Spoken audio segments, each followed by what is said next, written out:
नमस्कार हरि प्रेमियों, आपका हमारे YouTube चैनल में स्वागत है। हरि प्रेमियों, हमारी ओर से सभी दर्शकों को जय श्री कृष्णा। आप सब कैसे हैं? आइए आज का प्रसंग शुरू करते हैं। आज का प्रसंग है श्रीमद् भगवद गीता का संपूर्ण सार। हरि प्रेमियों, उससे पहले अगर आप हमारे चैनल पर नए हैं तो प्लीज़ चैनल को सब्सक्राइब ज़रूर कीजिए और बेल आइकन को ज़रूर दबाइए ताकि आप तक हमारे सारे नोटिफिकेशन पहुंचते रहे, क्योंकि आपका एक सब्सक्राइब भी हमारे लिए बेहद मायने रखता है। हरि प्रेमियों, आइए श्रीमद् भगवद गीता का संपूर्ण सार शुरू करते हैं। उससे पहले बोलिए जय श्री कृष्णा। हरि प्रेमियों, भगवद गीता हमारे हिंदू धर्म में हमारा एक धर्म ग्रंथ है, जिसे सभी ग्रंथों में सबसे महत्वपूर्ण ग्रंथ माना जाता है। इसमें कुरुक्षेत्र के युद्ध के मैदान में अर्जुन को भगवान श्री कृष्ण द्वारा जो शिक्षाएं शामिल की गई है उसे श्रीमद् भगवद गीता कहा जाता है। अगर आप संपूर्ण श्रीमद् भगवद गीता सुनना चाहते हैं तो आप हमारी पिछली वीडियो को सुन सकते हैं। ये श्रीमद् भगवद गीता का सिर्फ सार है, निचोड़ है। इसमें भगवान श्री कृष्ण जी का हमें जो शिक्षा देने का आशय है, सिर्फ वो आशय है, सार है। आइए शुरू करते हैं। भगवान श्री कृष्ण हमें क्या उपदेश देते हैं। भगवान श्री कृष्ण कहते हैं, हे अर्जुन, मैं ही गर्मी प्रदान करता हूँ और बारिश को लाता हूँ और मैं ही बारिश को रोकता हूँ। मैं अमर हूँ और साक्षात मृत्यु भी जीव की मैं ही हूँ। आत्मा तथा पदार्थ दोनों मुझसे ही हैं। हे अर्जुन, जिसने इस धरती पर जन्म लिया है उसकी मृत्यु निश्चित है और मृत्यु के बाद फिर से जन्म यानी पुनर्जन्म भी निश्चित है। हे अर्जुन, जो लोग भक्ति में श्रद्धा नहीं रखते वे मुझे कभी नहीं पा सकते।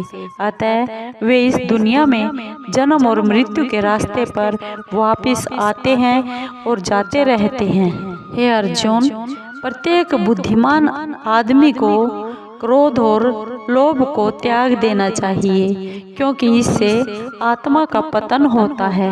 क्रोध में भ्रम पैदा होता है, भ्रम से बुद्धि व्यग्र होती है और जब बुद्धि व्यग्र होती है तब तर्क नष्ट हो जाता है और जब तर्क नष्ट हो जाता है तब व्यक्ति का पतन हो जाता है।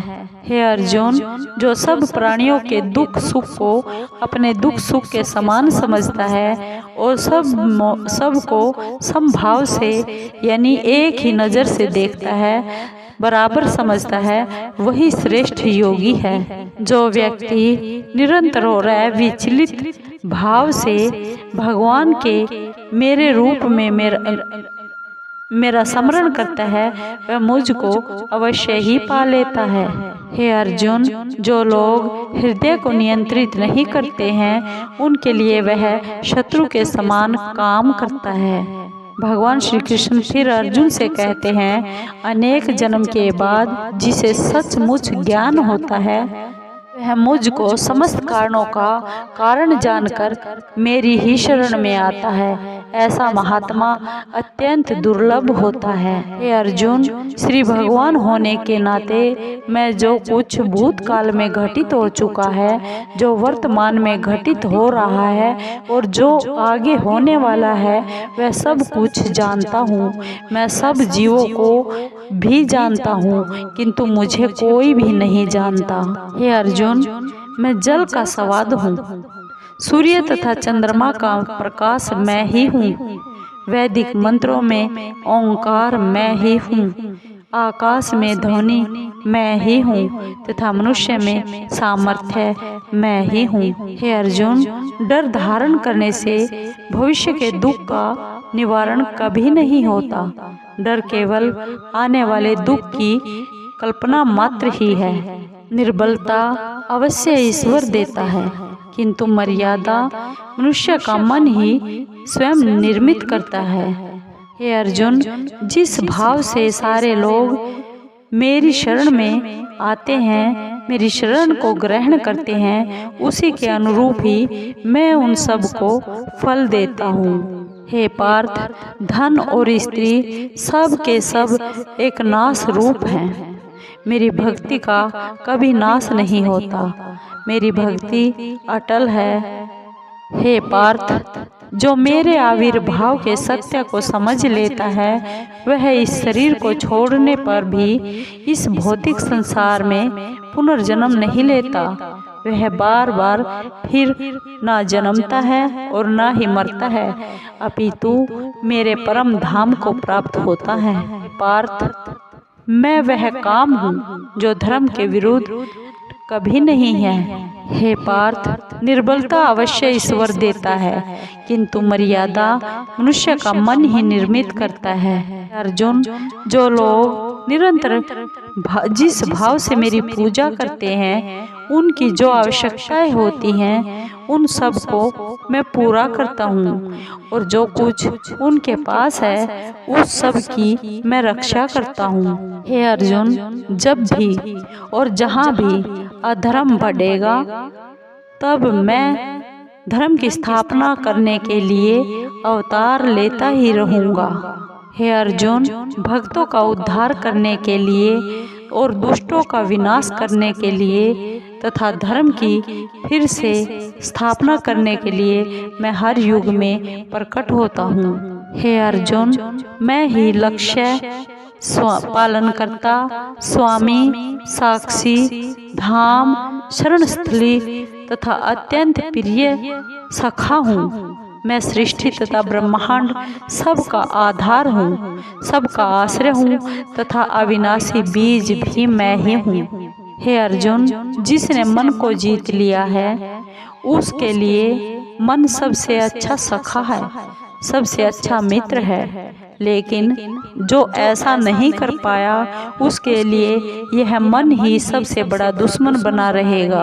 अगर कोई प्रेम और भक्ति के साथ मुझे फूल, फल, पत्र और जल प्रदान करता है, तो मैं उसे भी प्रेम पूर्वक स्वीकार करता हूँ।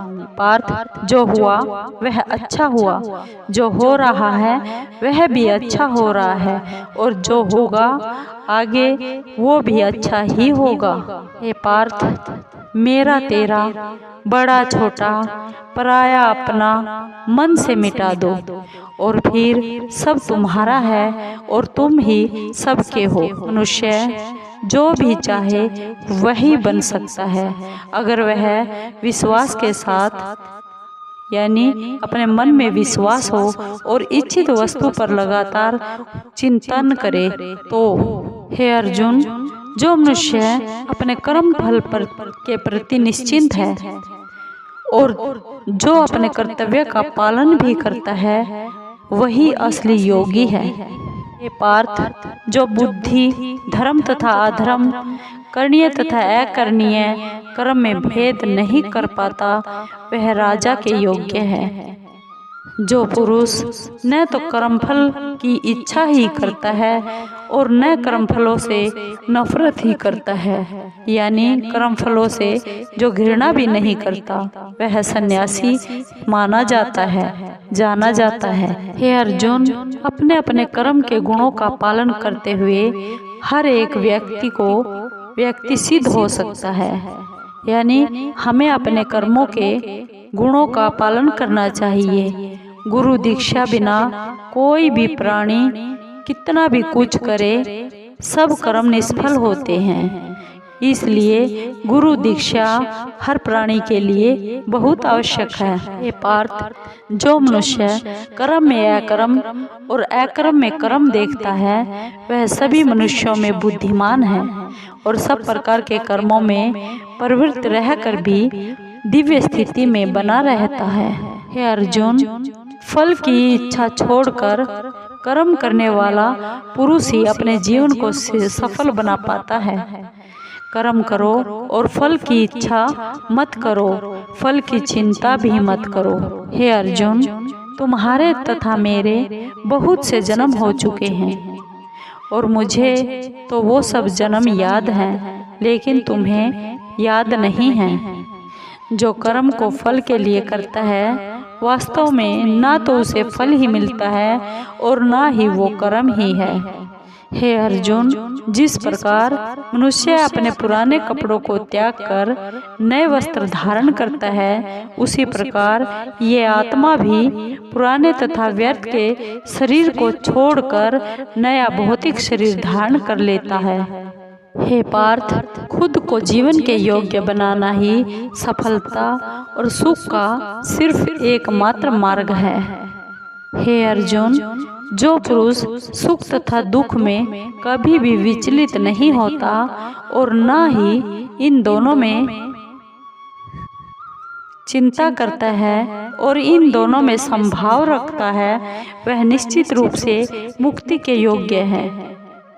जीवन ना तो भविष्य में है ना ही अतीत में है। हे अर्जुन, जीवन तो इस क्षण में है जो चल रहा है। हे पार्थ, जो जीवन के मूल्य को जानता है, इससे उच्च लोक की नहीं अपितु अपयश की ही प्राप्ति होती है। हे अर्जुन, जो विद्वान होते हैं वो न तो जीवन के लिए और न ही मौत के लिए शोक करते हैं, यानी उनके लिए जीवन और मौत बराबर होती है। हे अर्जुन, जो महापुरुष मन की सब इच्छाओं को त्याग देता है, छोड़ देता है और अपने आप में ही प्रसन्न रहता है, उसको तो निश्चल बुद्धि कहते हैं। हे पार्थ, मैं हर जीव के हृदय में परमपिता परमात्मा स्वरूप स्थित हूँ।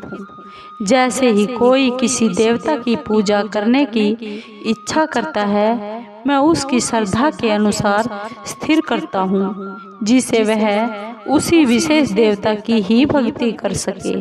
हे अर्जुन, जो मुझे सब जगह देखता है और सब कुछ मुझ में ही देखता है, सब चीज़ों में मेरा ही स्वरूप देखता है, उसके लिए न तो मैं कभी अदृश्य होता हूँ और न वह मेरे लिए कभी अदृश्य होता है।